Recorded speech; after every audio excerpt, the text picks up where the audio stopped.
and welcome to the Alex Cuesta Daily Show.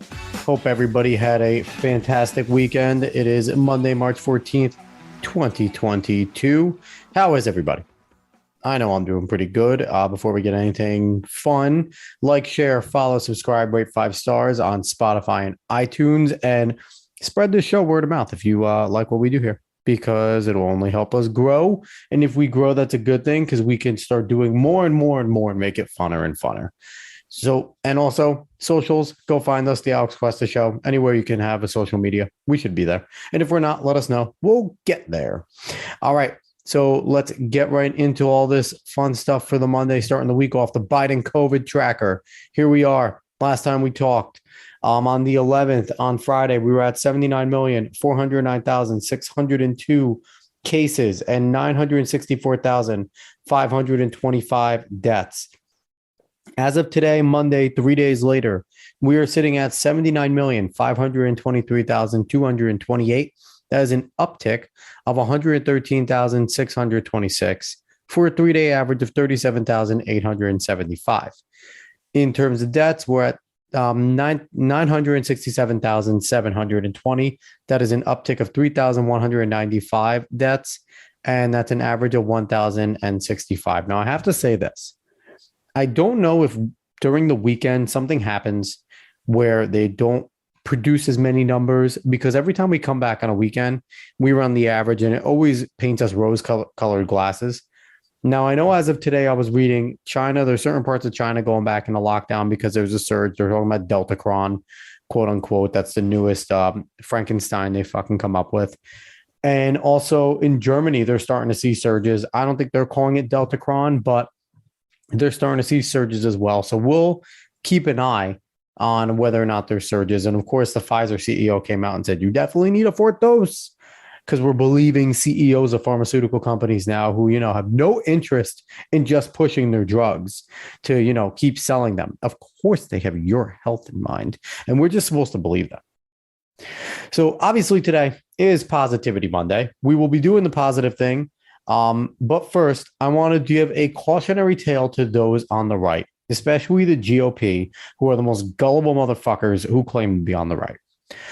We are having a love affair with Democratic former House member, former representative from Hawaii, Tulsi Gabbard.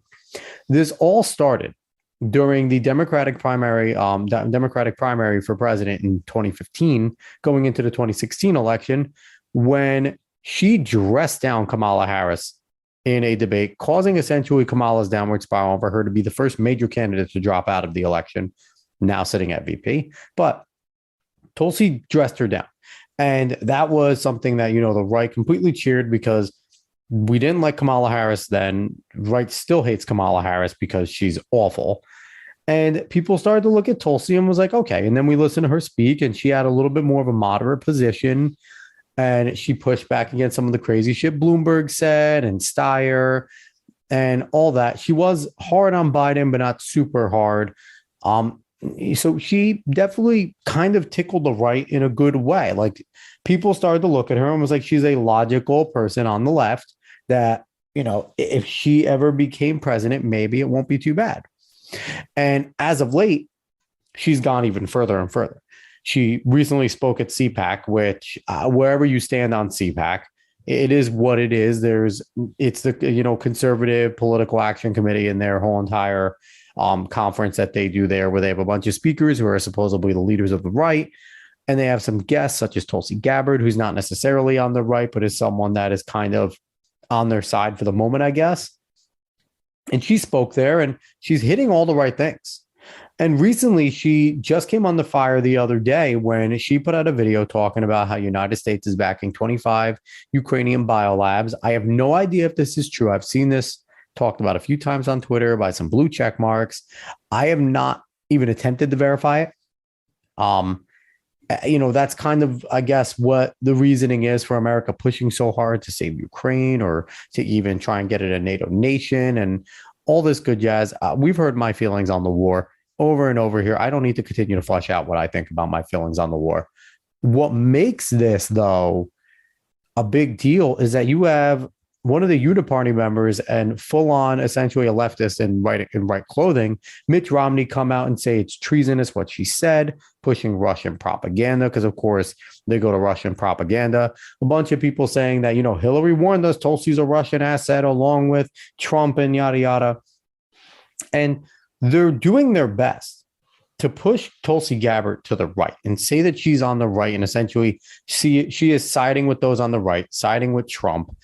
And, it kind of makes you scratch your head, because I want to lay out a cautionary tale. Because let's go down Tulsi Gabbard's resume.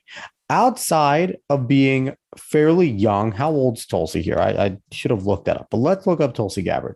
How old is Tulsi here? She's 40, so she's a young woman in terms of politics. She's a good-looking woman, and she's very well-spoken. Those three things really make her powerful to whoever she is kind of working for. Now, I don't say that lightly, who she is working for, because let's look at her resume here. First off, let's talk about her voting record. Her voting record is extremely blue. She has voted for all the extreme environmental measures. She has been against a lot of the National Defense Acts, which is kind of in line with the left in terms of their anti-military stance a lot of the times, until the hawks start rattling their sabers and they show their true colors. But a lot of the times, they're the ones ranting against military interventions here, there. Why does the military need so much money? That's where we should make a cutback. All that stuff. We hear that rhetoric all the time, except for now when it's wartime and it's a Democratic president, and they're all saber rattling with them because they're all fucking two-faced. But her voting record's very blue. She is not on Trump's side. She voted to move along the impeachment twice of Donald Trump. So it's not like she is a Trump fan or someone that likes Trump. Her environmental record is very blue. She's voted for all the environmental shit. She's closer to Bernie and Elizabeth Warren than she is to anybody on the right. She is not on the center. She is on the left, very much so on the left. So that's my first warning. Now, can somebody change? I guess they can. But this is as far as 2020 that she was voting this way before she left Congress. Can she change a lot in 2 years? Maybe. I don't see it. Also, another huge factor to me. In 2015, she was named one of the World Economic Forum Young Global Leaders. I have yet to see her come out and denounce that. I have yet to see her come out and denounce Klaus Schwab, the World Economic Forum, and what they stand for. And you want to know why she won't? Because again, she is very much a part of the Green Initiative. She is very big on that type of shit. And that is one of the biggest parts of the World Economic Forum. So she is never going to come out against that. So that right there should be disqualifying for her from the right completely, that she is one of the young global leaders and has never denounced them, and was even giddy when she got the award in 2015. There's a tweet of her being extremely happy about getting it. So it has to make, beg the question, is Tulsi right now controlled opposition from the left? Is she somebody that is being used on the farther left, the extreme left, to kind of play this moderate role, to kind of play the right for fools, and to use what the right says correctly about the establishment leftists and kind of push them out? You already saw her. She dressed down Kamala. She's gone at Hillary before. These two people are both kind of on the establishment. Now, Kamala is definitely more on the left, but Kamala's a rival. So wouldn't surprise me. But it definitely seems very convenient that starting in 2015, when she was named a World Economic Forum Young Global Leader and started sounding very moderate, maybe semi-right, that all of a sudden, she starts to really make herself presentable to the right, and a Democrat that they can maybe vote for. Right as Klaus Schwab's got his tentacles around her. Not saying that there's something there, but I'm saying there's something there. And just the fact that, she's somebody on the left. She's a Democrat. She has a D next to her name. She's never going to change it. She has no intentions of switching parties. And she's being used now to go at Joe Biden. She only attacks the establishment members. You didn't notice. She really doesn't attack your AOCs, your Ilhan Omars, your any of that group. She doesn't really attack Bernie. She had pretty much reverence for Bernie during the campaign. She really didn't take down Warren too much. She argued with her, but again, she's more like them.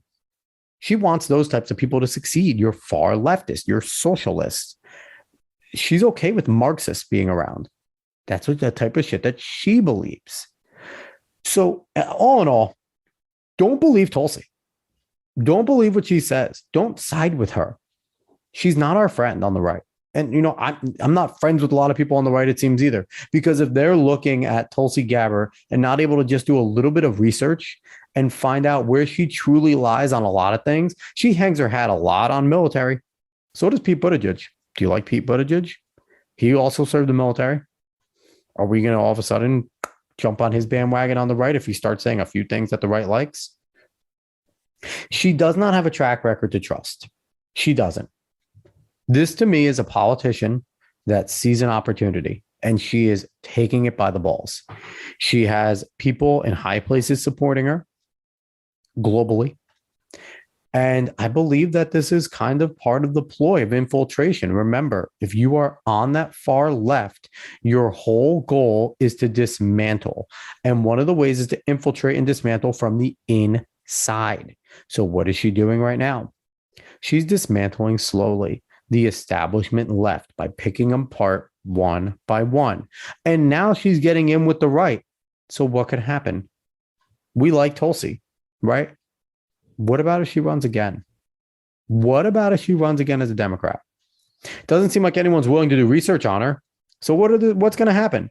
A lot of the people that see what she's doing right now are going to look back and say, maybe that is a Democrat we can get behind. She seems pretty logical. She seems fair. Not going to lie. I fell into this trap for a little bit. Then I looked into her a little bit more. Tulsi Gabbard's not somebody to trust. She's not.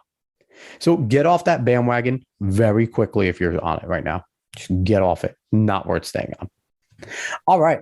Enough with the Debbie Downer. Let's talk Positivity Monday stuff. And it's funny, as I talk, I bash the green agenda. Here I am talking about something green. This article comes from the Good News Network. I don't have an author on this. It just says by the Good News Network. I was unable to find a true author to this article. And the title is These Solar Panels Also Pull in Water Vapor to Grow Crops in the Desert. Now, just a little bit about the Good News Network real quick. It is very much green agenda driven. They have a lot of that type of stuff on here. It's good news to the left, essentially, a lot of it. They have some good stories there. They do. They do have some really good stories. This is one of them. This is a cool story. And I'm going to read it because as much as I don't like the full-on green agenda that they're pulling, I have no problem with green technology. I have no problem with solar panels and advancing them. They're a cool fucking technology. Don't get me wrong. I like the idea of solar panels. I like the idea of all of this type of stuff that they bring up. Now, my issue is, number one, it's not ready. Number two, it's not good. Not yet. It's not great. It's not where it needs to be. It cannot compete with fossil fuels yet. That is my standard. And I don't think it's an unfair standard. But onto the positivity note, this is an advancement in solar panels that everyone should be interested in because it's really fucking cool. Let's talk about it. Using a unique hydrogel, scientists in Saudi Arabia have successfully drawn water out of the dry air for growing spinach while producing electricity from the solar panels that power it all. By the way, there's some big words in here that I'm going to stumble on. Please don't make fun of me. I'm not a scientist. Let's keep going here.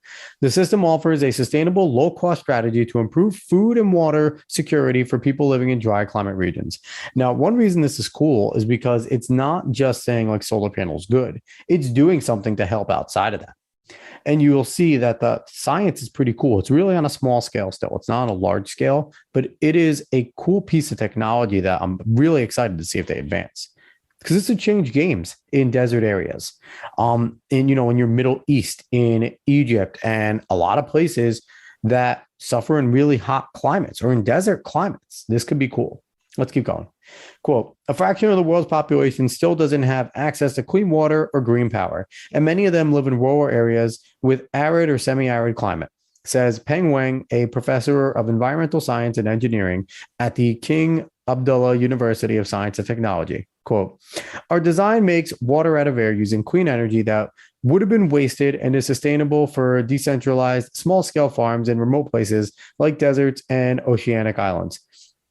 So, yeah, He's right. This is cool technology. Again, doesn't have access to green power. Who fucking cares? If they have access to oil and they have energy, leave them alone. But outside of that, the clean power, trying to get it to places like rural areas and stuff like that that do most of the time suffer in any of these situations is great. Let's keep going.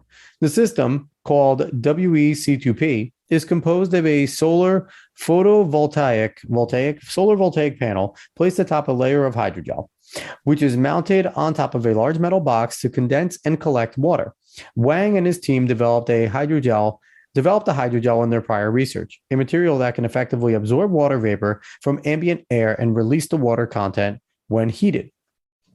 The researchers used the waste heat from the solar panels when generating electricity to drive absorbed water out of the hydrogel. The metal box below collects the vapor and condenses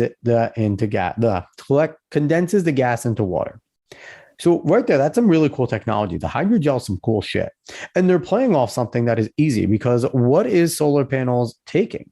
They're taking in sunlight. Sunlight's fucking hot. So as they take it in, there is excess heat there. And there's potential. Whenever you have heat, whenever you have energy, there's potential for something to happen, positive or negative.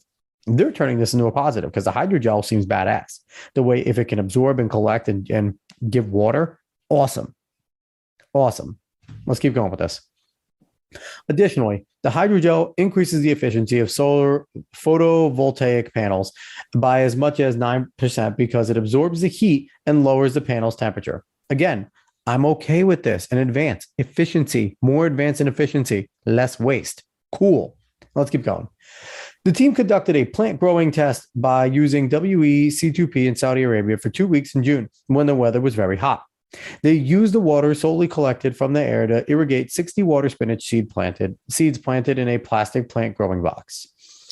Over the course of the experiment, the solar panel, with the size similar to the top of a student desk, generated a total of 1,519 watt hours of electricity, and 57 out of 60 of the water spinach seeds sprouted and grew normally to 18 centimeters. In total, about 2 liters of water were condensed from the hydrogel over the 2-week period. So that's pretty cool, just from the size of a desk. So you have to think, when you're sitting back at school, your school desks, that's the size of the solar panel. It got 2 liters of water out of that. And that's, again, with hot sun. So you're looking at, and it's not a bad way to run it because if you're looking at desert climates, you're getting hot sun all the time. So it would produce a pretty fucking good amount of water. If you put this on a large scale with the giant solar panels we have, that would probably get a good amount of water. So this has potential if they can make it to scale. Let's keep going here. Our goal is to create an integrated system of clean energy, water, and food production, especially the water creation part in our design, which sets us apart from current agrophotovoltaics, also known as agrivoltaics, says Wang. To turn proof of concept design into an actual product, the team plans to create a better hydrogel that can absorb more water from the air. Making sure everyone on Earth has access to clean water and affordable clean energy is part of the sustainable developmental goals set by the United Nations, Wang says. I hope our design can be decentralized power and water system to light homes and water crops. The proof of concept design was described on March 1st, peer-reviewed journal, Cell Reports, Physical Science. If you're interested, go read that so you can see what the report is about the design. But that's the end of the article. It's a short article, sweet article, but again, pretty cool. This could be revolutionary stuff. This could very well be revolutionary stuff. You know, I've always had my concerns, and I've voiced my concerns with green stuff. Talk about electricity all the time. Okay, what about the batteries? And you're still going to burn coal to make electricity. Talk about windmills. Windmills have had a bad track record so far. Sometimes they don't spin fast enough, and then they have to rely on an electric engine to spin them fast enough to develop energy. It makes no fucking sense. Or they freeze because someone doesn't do the maintenance on the box. Like, there's a lot that can go wrong with the windmills. Solar's issue for now has been that it hasn't been able to take in enough energy to truly power things. And also, for me personally, from a selfish standpoint, they look goofy as fuck on top of people's houses. I turned to my wife and said, if they made solar shingles that you just put on top of your house as shingles and it powered, sign me up tomorrow. I will have this roof redone for $40,000 to get solar shingles to power us all the time. That would be dope as shit. Those big ass goofy solar panels that you have to put on top of your house look stupid. I'm not doing that to my home. I'm not. Maybe that makes me a moron. I'm not doing that to my home. But this here is a realistically awesome advance in technology and could be a game changer. If you could do this on a major scale, you could then introduce crops that were never in these areas. Now, again, the concern here is, will there be an official change in climate eventually caused by man? We talk about man-made climate change. This has the ability to completely and totally shift climates. And we don't know if it's going to be good or not for the actual climate. So there's question marks. Again, with everything positive, you have to look at the negative. You have to see if it's worth, if the positive is going to be worth the negative that may come. Because if you do these on a grand scale, a large scale, now they're talking about it in just rural, decentralized, but if it works there, it's going to be taken up everywhere because that's a cool thing. You could put these in the middle of cities.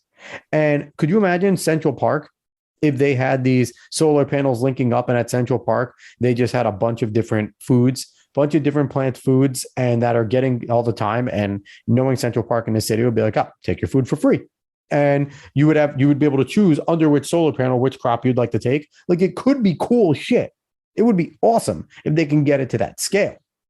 But again, my concern, if a desert area does take this on a massive scale, and again, the power, if they have the power at some point working well, if it can power a community, but then they start making a ton of these crops. And now you're having greenery and you're having different plant life that you never had before on a huge scale. What does that do? Got to question it. And if you're someone like me who has read the works of Klaus Schwab from World Economic Forum, which again, bringing it back there, he's a guy that's talked about changing the climate directly and doing things to change the climate directly, and also express that they don't know what could happen if they do these types of things. He's a guy that said to create fake rain clouds, artificial rain clouds, and make it rain in the desert more often to make it more green, but he has no idea what that's going to do down the road to other areas or that one. So this also falls into that. Is it a net positive in terms of what it could be? Yes. Because for the human race, you are providing them more food, more water, more everything, more electricity to places that might not have it. That is a net positive. But you got to look at it from both coins. But it's Positivity Monday, so we're going to end off on the net positive here. This could be revolutionary. This tech could be fantastic. It could take solar panels to the next step. I'm hoping it does. Give me solar shingles so I can get solar so I don't have to have those goofy fucking solar panels on the top of my house. But overall, cool invention over in Saudi Arabia. Something to keep an eye on to see if they develop it better.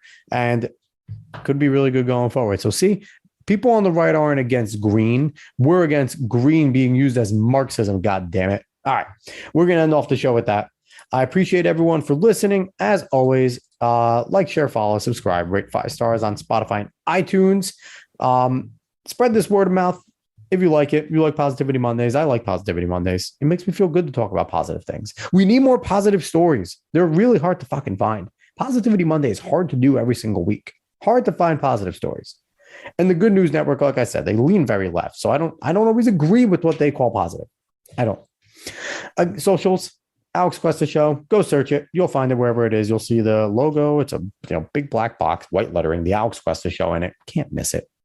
All right, everybody. I really appreciate everyone for listening. I will be back tomorrow with a new article and probably won't be as positive because most of our shit isn't that positive because the world is fucked up right now. But again, everybody, I shall see you tomorrow. So long, y'all.